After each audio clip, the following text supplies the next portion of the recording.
Exploding PSU. Say adieu to your motherboard.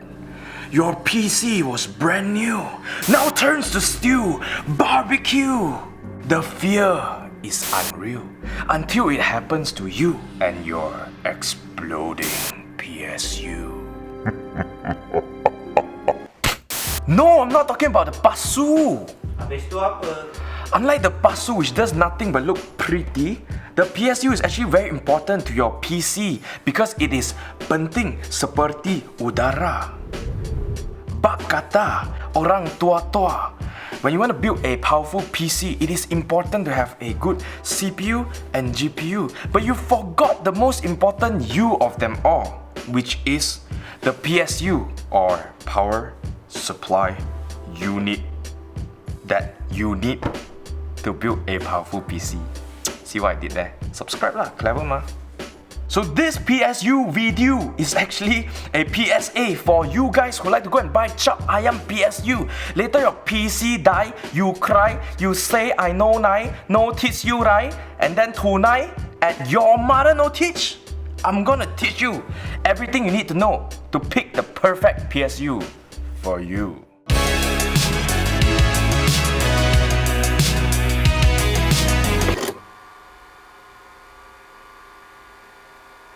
With new or newish components such as the Intel 10 Gen or AMD Ryzen 5000 series processors, as well as the brand new NVIDIA RTX 3000 series, as well as the Radeon RX 6000 series GPUs, all these components are flying off the shelf right now because of the Verona crisis, and you guys have been building PCs non-stop to work from home or game and curi tulang. You might know about all these components, but you don't know how to pick the PSU for you because it is very important. Today I'm gonna teach you and help you so that you can avoid tragedies as shown just now in the intro, and I'm gonna talk a little bit more about it at the end, so stay tuned. If you're still confused about any of these names, feel free to subscribe to our YouTube channel to see more content about your PC.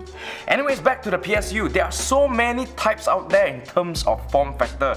SFX lah, ATX lah, TFX lah. Some more we got different configurations such as modular, non-modular, semi-modular, and also the efficiency rating. 80 plus, what, so many numbers. Confusing, right? Never mind, today Abam Shane will payung and talk to you all about the P, the S, the U, PSU.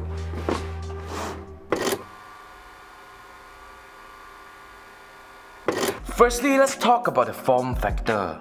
But before then, let me talk to you a little bit about our sponsor today, which is FSP, in case that wasn't obvious enough. Anyways, FSP has been equally frustrated like Limpe about you guys' PSU shopping habits. You keep building powerful PCs with pitiful PSUs. That's like driving a Ferrari on bicycle wheels. You're not paiseh, meh?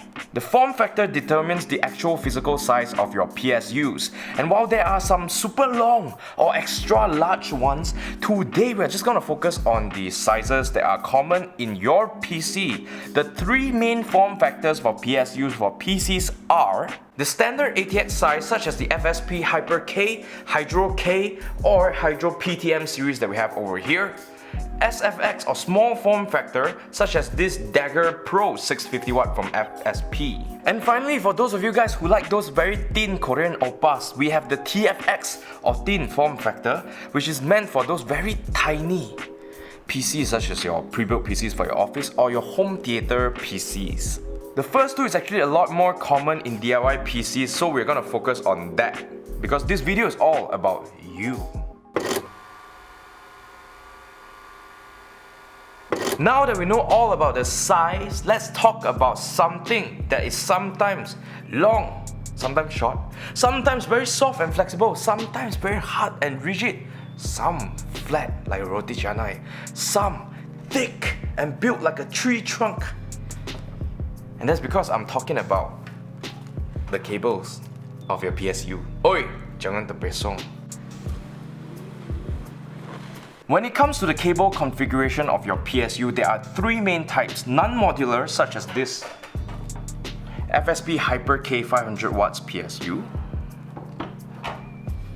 or this FSP Hydro K 600 watts PSU. As you can see, the cable comes attached to the PSU. Semi-modular such as this PSU, or fully modular such as this FSP Hydro PTM PSU, or the FSP Dagger Pro SFX PSU. Why is this 3D? Because the courier lost my package. Firstly, we have non-modular where all the cables are actually attached to the power supply unit itself. Usually this is aimed towards very standard builds where you have your standard 24-pin cable for your motherboard, a single 4+4-pin cable for your CPU, double 6+2-pin PCIe power connector that is combined into one for your single GPU, and up to 2 separate or together cable for your SATA and Molex to power your other system components such as your SATA HDD or SSD, fans, and even RGB LED strips.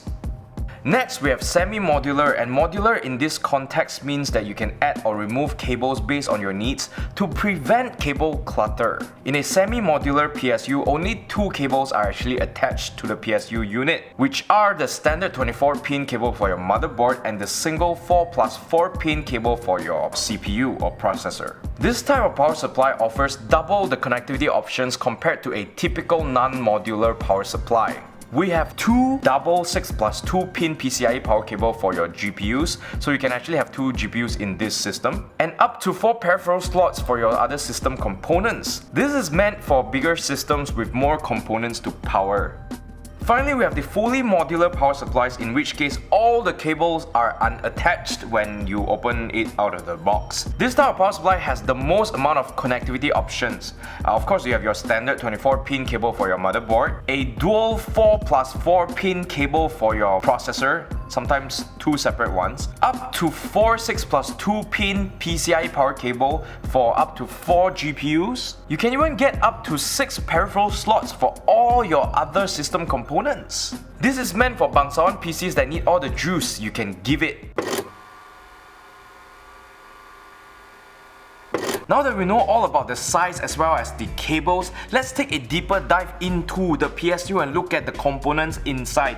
And there are a lot of parts inside, but one of the most important components that you need to pay attention to is the capacitor. Let's start with the functions of a capacitor.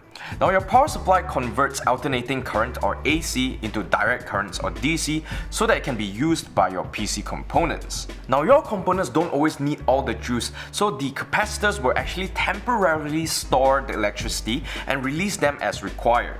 The reason why we need good quality capacitors is because of something called ripple voltage, which is the variance of the voltage that exits your capacitors when it releases the electricity. Lower quality capacitors actually tend to have higher ripple voltage, and this can affect the stability of the power delivery, thus negatively affect your components that are attached to the PSU.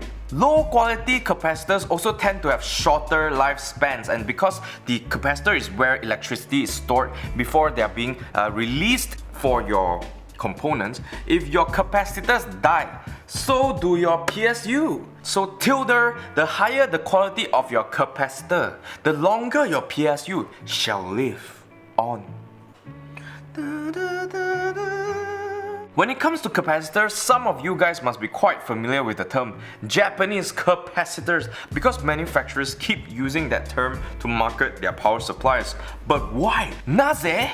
Okay, Japanese capacitors have a reputation for excellent quality control. In comparison, since the early 2000s, there have been many reports of premature PSU failure due to the use of Chinese capacitors. To be fair, some of those cases are actually due to the overall design of the PSU, which is bad, and not just with the Chinese capacitor itself. However, there's been a lot of improvement with Chinese capacitors over the years, and now even some of the most atas, top shelf power supplies use Chinese capacitors. The other main component in a PSU that you should pay attention to is the bridge rectifier, and its job is basically to convert the AC from your wall socket into DC for your components. This is another place where manufacturers can actually cut costs. If they use a cheaper or lousier bridge rectifier, this can lead to issues such as higher heat output and lower efficiency.